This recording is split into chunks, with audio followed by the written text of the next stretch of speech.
నేను ఎలా మరచిపోగలను ప్రభు? నీవు నన్ను కాపాడడం,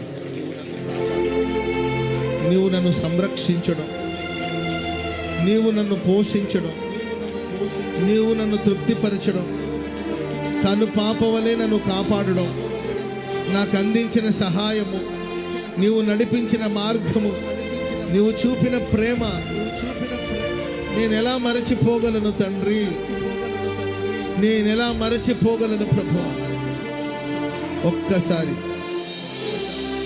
2024 సంవత్సరం మొదలైన ఆ రోజు మొదలుకొని ఈ డిసెంబర్ మాసం ఇప్పటి వరకు ఎన్నని చెప్పాలి, ఏమని చెప్పాలి? ఎన్ని ఆశ్చర్యమైన కార్యాలు! ప్రభు నిన్నే చూసి అడుగుతున్నాడు, ఎన్ని ఆశ్చర్యమైన కార్యాలు! ప్రతి అడుగులో